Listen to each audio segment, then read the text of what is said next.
नमस्कार, news one India देख रहे हैं आप और आपके साथ मैं हूं ऋतु। चलिए बुलेटिन की शुरुआत करते हैं इस वक्त की बड़ी खबर के साथ। सीधे निकाय चुनाव पर हाई कोर्ट का बड़ा फैसला आया। तो प्रदेश में निकाय चुनाव का अब रास्ता साफ हो गया है। हाई कोर्ट ने यूपी सरकार का ड्राफ्ट खारिज कर दिया है।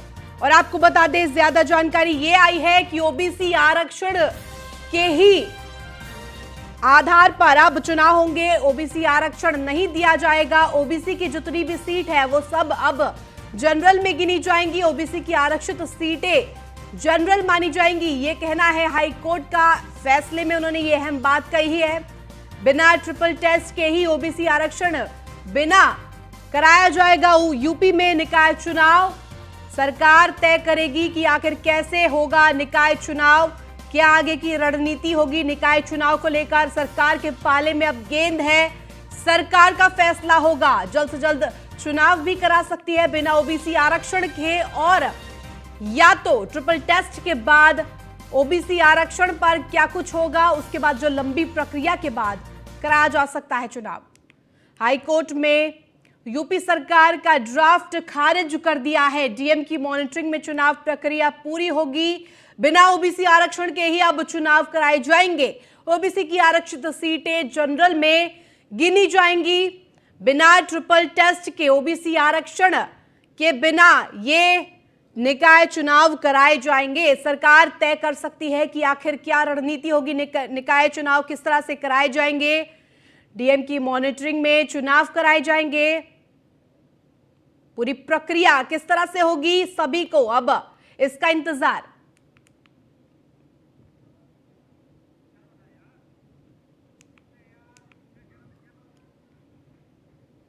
आपको बता दें, इस पर ट्वीट भी किया है केशव प्रसाद मौर्य, डिप्टी सीएम, जिन्होंने अहम बात कही है।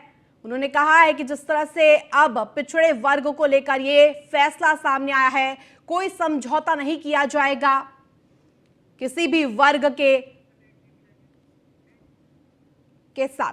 वहीं हाईकोर्ट के फैसले पर समाजवादी पार्टी के प्रवक्ता फखरुल हसन चांद ने क्या कुछ कहा, आइए सुनवाते हैं। देखिए, भारतीय जनता पार्टी वो शिक्षक भर्ती में ओबीसी को आरक्षण नहीं देती, वो जाति जनगणना का विरोध करती। आज भारतीय जनता पार्टी निकाय चुनाव बिना ओबीसी आरक्षण के कराना चाहती। इसलिए जानबूझ के एक साजिश के तहत भारतीय जनता पार्टी ने माननीय सुप्रीम कोर्ट के आदेश को जानते हुए भी आरक्षण की व्यवस्था में पेज को ढीला छोड़ दिया था, जिसको माननीय उच्च न्यायालय ने आज पेज को टाइट करके बिना ओबीसी आरक्षण के चुनाव कराने का फैसला किया। लेकिन समाजवादी पार्टी बिना आरक्षण के चुनाव कराए जाने का विरोध करती है। ओबीसी के हक के लिए समाजवादी पार्टी लड़ती रहेगी। वही निकाय चुनाव के फैसले पर कांग्रेस के प्रवक्ता अंशु अवस्थी ने भी क्या कुछ कहा है, आइए आपको वो भी सुनवाते हैं। कि उच्च न्यायालय ने सरकार की जो नीयत है उस पर सवाल खड़ा किया। कांग्रेस बार बार इस बात को कह रही है कि आखिर भारतीय जनता पार्टी जो लोगों का निर्धारित आरक्षण है उससे खिलवाड़ क्यों कर रही है। राजीव गांधी जी ने पंचायती राज अधिनियम में जो आरक्षण व्यवस्था की है निकाय चुनाव में, उसका पूरी तरीके से पालन होना चाहिए। उच्च न्यायालय ने भी इस बात को कहा है, लेकिन भारतीय जनता पार्टी की नीयत में खोट है। अभी भी हमें शक है कि भाजपा सरकार बिना आरक्षण को पूरे संवैधानिक तरीके से लागू किए बिना चुनाव कराने के पक्ष में है। जब तक पूरी तरीके से जो आरक्षण व्यवस्था है उसका डिप्लॉय नहीं होता है, तब तक हम इसके खिलाफ हैं और इसकी लड़ाई हम लड़ेंगे। इसके लिए जहां तक भी जाना पड़ेगा हम जाएंगे। अभी भी अगर भाजपा सरकार, जिसको हाईकोर्ट ने सख्त टिप्पणी करते हुए उनके ऊपर सवाल खड़ा किया है, अगर भाजपा सरकार अभी भी नहीं चेती तो आप ये समझ लीजिए कि भाजपा सरकार का चरित्र क्या है।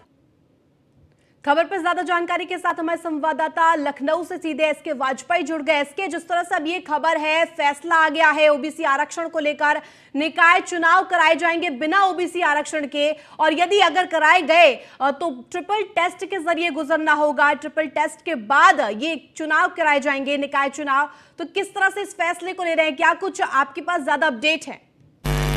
बिल्कुल, अगर हम इन अपडेट्स की बात करें तो हाईकोर्ट ने सुप्रीम कोर्ट का एक फैसला आया था जिसमें यह कहा गया था कि जो ट्रिपल टेस्ट मतलब आयोग बनाकर जो शैक्षणिक और आर्थिक वर्ग की देखी जाए, उसके बाद इस आरक्षण व्यवस्था को लागू किया जाए। हालांकि उत्तर प्रदेश सरकार ने आयोग नहीं बनाया था। 2017 में अपने किए गए आरक्षण को आधार मानकर उसी को ट्रिपल टेस्ट मानते हुए ये आरक्षण नोटिफिकेशन 5 दिसंबर को जारी किया था, जिसको उत्तर प्रदेश हाईकोर्ट की लखनऊ बेंच ने रद्द कर दिया है। सीधे तौर पर अगर हम कहें कि इसको हम अगर सामान्य भाषा में समझे तो सीधे तौर पर हाईकोर्ट ने ये कहा है कि आरक्षण देने के लिए आयोग बनाए। ट्रिपल टी का जो सुप्रीम कोर्ट का निर्देश है उसको फॉलो करें, उसी के बाद ओबीसी का आरक्षण दें। लेकिन अगर चुनाव समय से कराने हैं तो ऐसी स्थिति में सरकार और चुनाव आयोग इसको लेकर निर्णय कर सकते हैं, क्योंकि सुप्रीम कोर्ट का एक और डिसीजन है जिसमें यह कहा गया था कि जो भी आरक्षित सीटें हैं ओबीसी वर्ग की, अगर उस पर आरक्षण ट्रिपल टेस्ट और आयोग बनने के कारण, मतलब उसमें जो समय लगता है उसके कारण अगर लागू नहीं हो पाता, तो ऐसी स्थिति में उन सीटों को सामान्य मानते हुए सभी वर्गों के लिए ओपन किया जाए और वहां पर चुनाव कराए जाएं।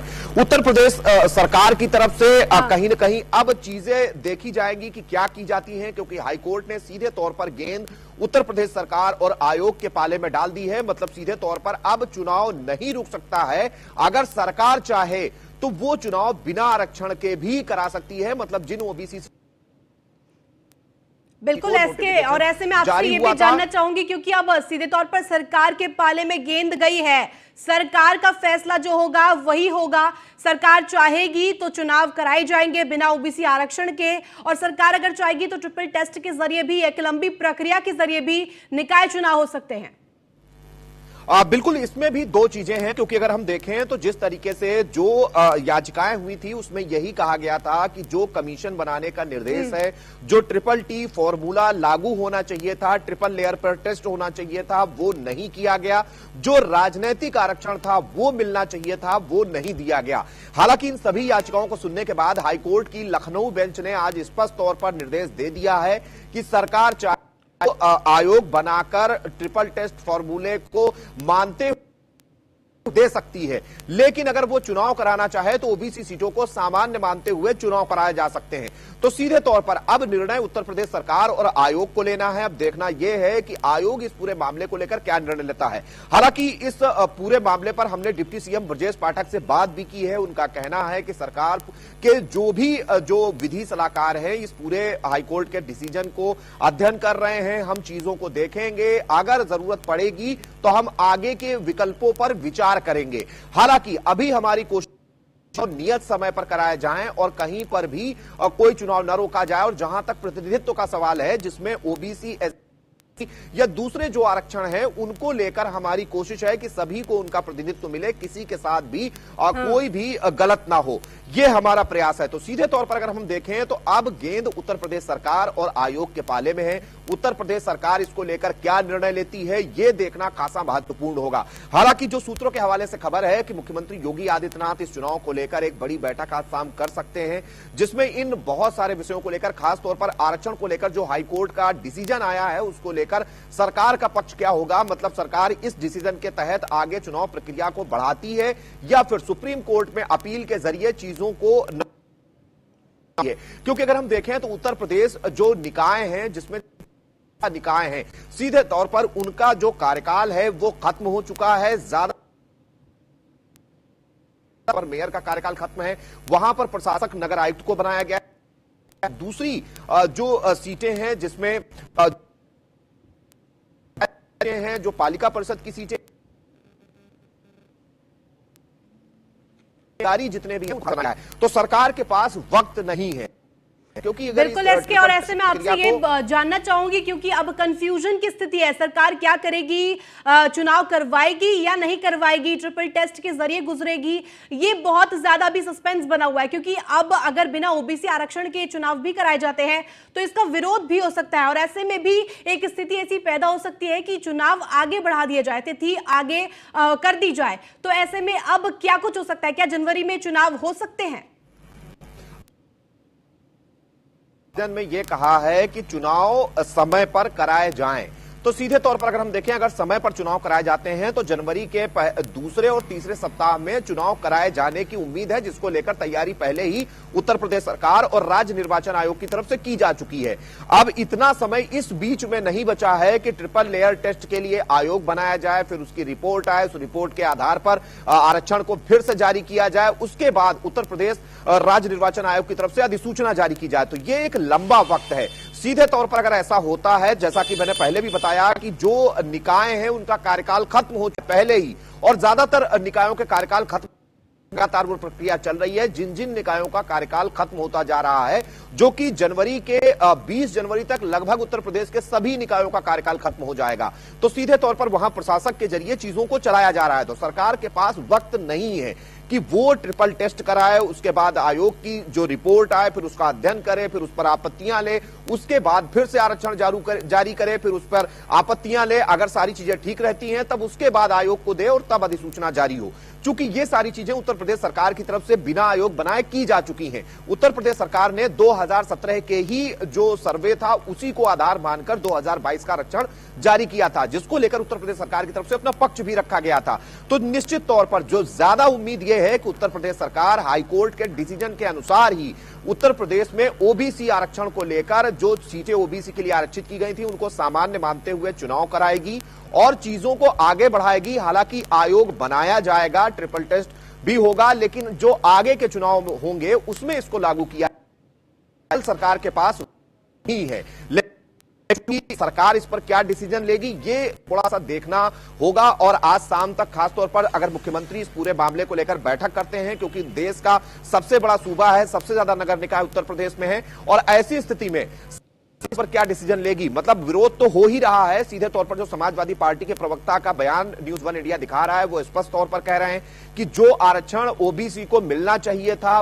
नहीं मिला, जिस चीज को लेकर हम कोर्ट गए थे वो हमें नहीं मिली, क्योंकि सरकार ने इस तरीके के तथ्य कोर्ट में प्रस्तुत किए जिस पर चूंकि कोर्ट तथ्यों के आधार पर फैसला देता है, इसलिए इस तरीके का फैसला आया है। तो सीधे तौर पर, और अगर हम उसके बीजेपी के सहयोगी अपना दल की बात करें तो उसकी तरफ से भी उसके आधिकारिक ट्विटर अकाउंट से ट्वीट आया है जिसमें यह कहा गया है कि इस पूरे मामले को लेकर वो अध्ययन कर रहे हैं, जरूरत पड़ेगी तो सुप्रीम कोर्ट में इस फैसले को चुनौती देंगे। तो अभी कुछ भी कह पाना जल्दबाजी होगी। हालांकि अभी तक की जो चीजें हैं वो ये माना जा रहा है कि उत्तर प्रदेश सरकार की कोशिश यही होगी कि हाईकोर्ट के डिसीजन के अनुसार ही आरक्षित ओबीसी वर्ग की सीटों को सामान्य मानते हुए चुनाव प्रक्रिया को आगे बढ़ाया जाए, उत्तर प्रदेश राज्य निर्वाचन आयोग को चीजें सौंप दी जाएं और उसके बाद जो डिसीजन है उसके आधार पर उत्तर प्रदेश राज्य निर्वाचन आयोग अपनी अधिसूचना जारी कर दे और चुनाव प्रक्रिया शुरू हो जाए। अगर ऐसा होता है तो दूसरे और तीसरे सप्ताह में उत्तर प्रदेश में निकाय, लेकिन अगर सरकार या कोई विपक्षी पार्टी अगर सुप्रीम कोर्ट में बिल्कुल एसके आपको रोकना चाहूंगी क्योंकि अब सस्पेंस बना हुआ है, सरकार क्या कुछ करेगी बहुत ज्यादा महत्वपूर्ण होगा जानना।